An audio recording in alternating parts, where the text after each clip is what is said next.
너희가 여호와께 드릴 화제는 이러하니 1년 되고 흠없는 순양을 매일 2마리씩 상번제로 드리되 어린 양 1마리는 아침에 드리고 어린 양 1마리는 해 질 때에 드릴 것이요. 그리고 9절에서 10절 말씀 보겠습니다. 9절 보겠습니다.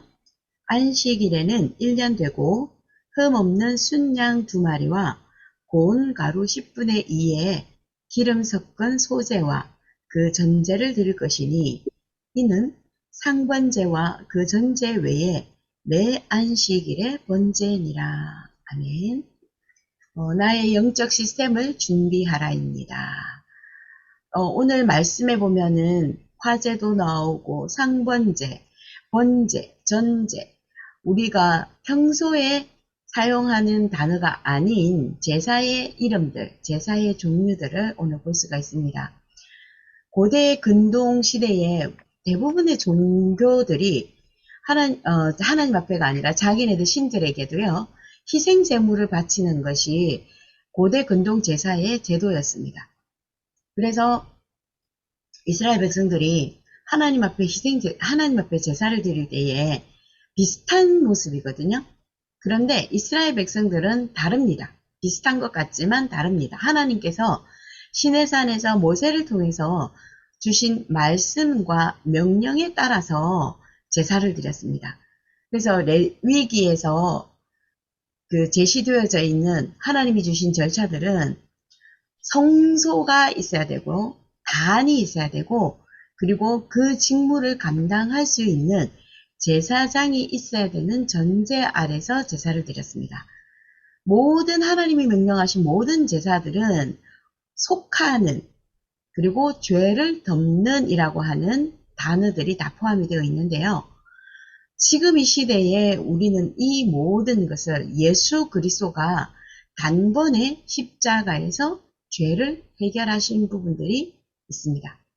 그 단번에 예수 그리스도께서 십자가에서 모든 것을 다 해결하셨기 때문에 우리가 하나님께 속하는 하나님의 자녀가 되고 그 모든 죄를 덮는 그리스도의 이름, 예수 그리스도의 능력으로 저희가 하나님 앞에 기도할 수 있게 되어졌습니다. 하나님의 자녀의 신분과 권세를 사실 누리는 것이 이스라엘 백성들에게 주신 제사였습니다. 지금 이 시대는 예수 그리스도의 단번에 십자가에서 해결하신 그 능력과 그 이름으로 하나님의 자녀된 그 신분과 하나님의 자녀의 신분으로 누릴 수 있는 권세를 예배를 통해서 저희가 누리고 또 회복해야 되는 것입니다. 하나님께서 우리를 제사장의 사명을 주셨습니다. 제사장이 하는 일은 날마다, 주일마다, 또 1년에 한 번씩 하나님 앞에 예배하는 것이었거든요. 그래서 무엇 해야 되느냐? 예배를 통해서 우리는 무엇 해야 되느냐? 또 하나님이 우리를 제사장으로 부르셨는데 왜 제사장으로 부르셨느냐? 중요한 하나님이 우리를 부르신 의미를 한 번 더 생각을 해야 되겠습니다. 매일매일 저희들이 하나님 앞에 예배를 드림으로 영적인 싸움을 하는 거죠. 이 세상에 흑암과 사단의 권세가 덮여 있고 그것으로 인해서 재앙과 저주와 멸망 속에서 또 사단의 완전히 붙들림 속에서 붙잡혀 있는데 그곳에서 하나님이 우리를 건지셨던 것처럼 또 우리 역시 이 예수 그리스도를 전달함으로 예수 그리스도를 통해서 237가 모든 종족에게 눌려있는 자들 또 멸망 가운데 있는 자들을 저희들이 건지는 그 사명을 우리에게 주신 것입니다. 하나님이 이스라엘 백성들을 불러서 성전을 먼저 준비시키셨고 그 성전에서 예배 드릴 수 있도록 성막과 언약궤를 준비시켜 주셨습니다. 매일 아침 저녁에 예배 드릴 수 있도록 하나님께서 먼저 영적 시스템부터 세워주셨습니다.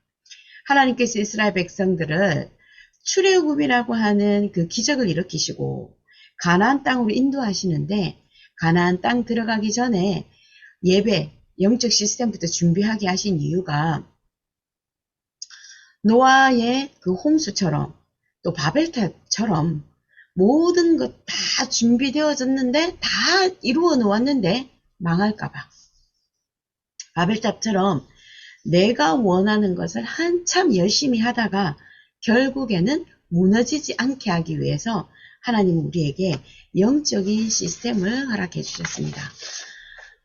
이스라엘 그 제사장이 이스라엘을 하나님은 제사장의 나라로 부르셔서 하나님이 또 우리를 이 시대 살릴 제사장으로, 제사장의 나라로 하나님은 우리를 부르신 그 영적인 예배.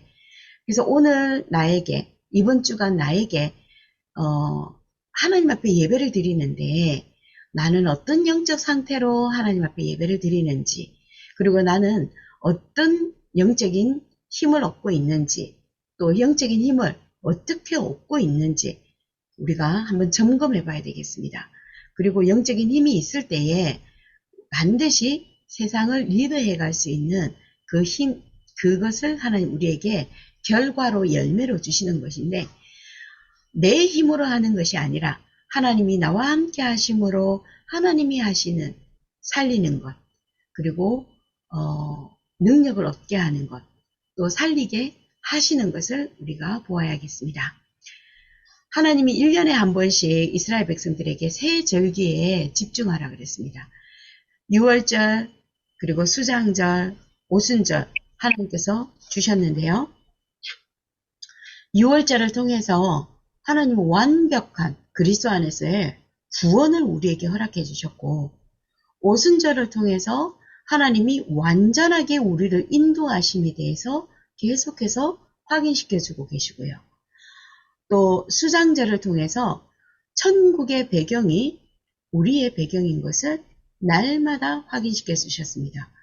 우리가 이스라엘 백성들이 1년에 한 번, 1년에 3번은 이렇게 모여서 하나님 앞에 집중하는 시간, 하나님 앞에 특별한 은혜를 받는 시간을 하나님이 제도로 허락해 주셨거든요. 우리가 날마다 하나님 앞에 예배를 드리는데 이 1년에 3번 이스라엘 백성들에게 주셨던 집중, 그래서 저희는 교회마다 또 저희 같은 경우에는 파라처치의 개념에서 청소년 수련회, 또 모든 렘넌트 수련회, 산업인 수련회, 또 대학 수련회, 수련회의 종류들이 굉장히 많이 있습니다. 그래서 그 수련회에 참석해서 하나님 앞에 특별하게 은혜를 받고, 특별하게 하나님께서 이 시대와 개인에게 주시는, 교회에게 주시는 하나님의 절대적인 하나님의 방향을 또 붙잡고, 말씀을 붙잡고, 또 하나님 앞에 순종하기 위해서 하나님 앞에 특별히 집중하는 시간입니다. 실질적으로 저희가 이 행사들에 참석하기 위해서는 저희 인생 스케줄이 하나님 중심, 그리스도 중심, 예배 중심, 모든 하나님의 함께 하시는 그 중심이 우선순위가 되지 않으면 저희가 참여하기가 굉장히 어렵습니다. 경제도 그렇고 시간도 그렇고요. 하나님 앞에 인생 스케줄이 하나님 중심으로, 예배 중심으로, 하나님께서 주시는 은혜 중심으로 저희가 인생 세팅을 하다 보면은 하나님께서 거기에 참여할 수 있도록, 또 그곳에서 하나님 주시는 말씀을 통해서 하나님의 뜻을 또 나의 그 계획으로 붙잡을 수 있도록 하나님께서 주시는 은혜가 따로 준비되어져 있습니다. 하나님 앞에 따로 집중할 수 있는 인생 스케줄이 내게 있느냐, 또 한번 점검해 볼 수 있어야 되겠습니다. 그리고 이스라엘 백성들에게 하나님은 안식일을 주셨습니다. 안식일은 굉장히 중요한 의미들이 하나님께 있습니다. 하나님께서 세상을 천지를 창조하시고 7일째 되는 날 쉬셨습니다. 그리고 이스라엘 백성들이 출애굽의 여정 속에서도 그 광야길에서도요, 만나를 하나님께서 매일 주셨는데 안식일에는 만나를 주지 않으셨고 그 전날에 안식일 것까지 다 하나님께서 주셨거든요. 또 십계명에 안식일을 거룩히 지켜라 돌판에 새겨질 만큼 하나님께서 안식일에 대한 정확한 구별을 주셨습니다. 안식일은 그냥 쉬는 날이 아니라 거룩한 날이죠. 구별된 날입니다. 왜 하나님께서 구별해 주셨을까요? 하나님과 그 일주일을 시작하는 데 있어서 하나님 앞에 먼저 예배하고 하나님과 소통하고 하나님께서 주시는 말씀, 그 힘을 가지고 일주일을 시작하는 것입니다. 그 하나님이 주시는 힘이 우리에게 주어졌을 때에 안식일날 하나님이 주시는 말씀, 강단을 통해서 주시는 그 말씀을 통해서 하나님이 일주일 동안 우리의 인생의 방향을 주시고 또 성취하실 하나님의 말씀을 주시고 응답을 미리 주시고 시작하는 것입니다. 시작입니다. 그래야만이 하나님이 주시는 그 힘을 가지고 우리가 내 직장에서, 내 가정에서, 그리고 내 학교에서, 하나님 주신 나의 현장에서 만나는 모든 사람에게 그들에게 멸망에서 빠져나올 수 있는 방법, 저주에서 빠져나올 수 있는 방법, 하나님이 모든 사람들을 구원하시기를 원하시는 그 구원의 역사가 모든 현장 속에서 일어나게 되는 것입니다. 먼저 우리가 힘을 얻는 것이 가장 중요합니다. 그래서 안식일, 주일 강단, 하나님 앞에 구별되어지고 주일 하루 동안에 하나님 앞에서 힘을 얻는 하루 종일 예배를 통해서 힘을 얻는 것이 필요합니다. 그렇게 되어졌을 때에 날마다 매일매일마다 하나님 앞에 또 제사를 드려라 그랬거든요. 영적 시스템이죠. 강단의 말씀을 붙잡고 매일 하나님 앞에 예배하고 또 저희는 9시 예배라고 하는 또 매일매일의 예배 시스템이 있습니다. 이 예배 시스템 속에만 있으면은 그냥 기도하고 또 그냥 하나님 앞에 고민했던 부분들 또 문제라고 생각하고 갈등하고 잠을 못 자고 고민하는 그 부분들이 9시 또 하나님 주신 그 영적 시스템을 통해서 그 예배 속에 있었는데 하나님 말씀이 또 내게 임하니까 그 문제가 아무 문제가 아니구나 라고 하는 탁 틀고 일어날 수 있을 만큼의 영적인 힘을 얻는 시간이 되어지는 것입니다. 하나님께서 주신 사명입니다. 제사장의 나라로 우리를 불렀는데 하나님이 내게 맡겨주신 그 현장에 그리스도의 빛을 비추라고 우리에게 파송하셨습니다. 그래서 1년에 하나님 앞에 특별히 은혜 받는 집중하는 시간, 안식일, 주일을 통해서 또 영적인 힘을 얻는 시간, 날마다 그리스도가 함께 하심을 누리는 이 예배를 통해서 저희들이 영적인 힘을 얻고 있으면은 하나님께서 하나님의 나라가 우리의 모든 가는 곳곳에 임하게 하셔서 흑암이 무너지게 됩니다. 하나님이 제사장으로 부르시고 제사장 나라를 부르신 이유입니다. 곳곳에 펼쳐져 있는 사단의 나라, 사단의 망대, 흑암의 나라, 그 흑암이 우리 제사장이 하나님 앞에 드려지는 그 예배와 기도를 통해서 모든 흑암이 무너지게 만드는 것입니다. 하나님은 그래서 저희들을 제사장으로 먼저 부르셨습니다. 히스기야 왕이 이스라엘 백성들이 하나님 앞에 계속해서 우상을 섬기고 틀린 것을 가지고 계속해서 하나님 앞에 제사할 때에 그 모든 우상을 제거했습니다.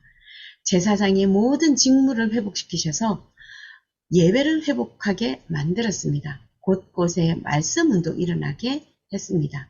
그런 히스기야 왕이 하나님 앞에 기도할 때에 아수르 군사의 18만 5천이 완전히 하나님께서 무너지게 하는 것을 맛보았고 체험했습니다. 베드로가 하나님 앞에 기도했습니다. 초대교회가 어려웠죠. 하나님이 그 어려운 상황 속에서도 초대교회가 번성하고 주시는 응답들이 많다 보니까 여러 가지 문제들이 일어났습니다. 그때에 사도의 직무를 회복하게 하셔서 말씀과 기도에 전무할 수 있도록 사도의 직무를 회복시키셨고 교회의 곳곳의 문제를 중직자들을 세워서 해결할 수 있도록 중직자의 사명을 회복했습니다. 그래서 곳곳에 말씀 운동이 일어나게 했더니 초대교회 여러 곳곳에서 삼천 제자가 일어나고 말씀 운동이 일어나고 가정과 교회에서 날마다 말씀 운동이 회복되어졌습니다. 하나님이 우리에게 먼저 예배부터 회복하라고 하셨습니다. 무너진 예배를 회복하고 그 무너진 예배를 회복하다 보면은 영적 싸움에 승리하게 됩니다. 그래서 우리가 하나님 앞에 날마다 특별한 은혜를 누리는 시간, 주일 강단을 통해서 힘을 얻는 시간, 매일 예배를 통해서 그리스도가 나와 함께 하심을 누리는 그 제단을 하나님 앞에 쌓는 것입니다. 우리를 왕같은 제사장으로 거룩한 백성으로 부르셨다고 성경에 말씀하셨습니다. 하나님 우리를 통해서 날마다 영광 받기를 원하고 계십니다. 우리가 해야 할 것은 열심히 하는 것이 아니라 하나님의 자녀의 신분과 권세를 회복하는 예배를 누리는 것입니다. 오늘 이번 한 주간 우리에게 이 예배가 회복되어지고 힘을 얻고 또 우리를 만나는 모든 사람들이 예배가 회복되어질 수 있도록 힘을 주고 영향력을 미치는 하나님의 자녀가 신분, 하나님 자녀의 신분이 마음껏 누려지는 한 주간 한 날 되기를 예수 그리스도 이름으로 축복합니다. 기도하겠습니다. 하나님께 집중할 수 있도록 예배와 시스템과 모든 영적 시스템을 우리에게 이미 허락하여 주심을 감사합니다. 이 모든 것이 회복되어져서 흑암이 무너지고 사단의 권세가 무너지고 사단의 모든 망대가 무너지게 하셔서 하나님의 나라의 망대가 곳곳에 세워질 수 있게 하여 주옵시며 예배가 회복되어지는 곳곳마다 하나님 말씀 운동 시스템이 세워지게 하시고 또 예배의 모든 시스템이 세워지게 하셔서 내가 있는 모든 현장에 지역을 살리는 하나님의 영적 시스템이 세워지게 하여 주시옵소서. 이 일을 두고 먼저 예배가 회복되게 하시고 예배를 통해 영적 힘을 얻게 하옵소서. 오늘도 함께 하시는 우리 주 예수 그리스도의 이름으로 기도드립니다. 아멘.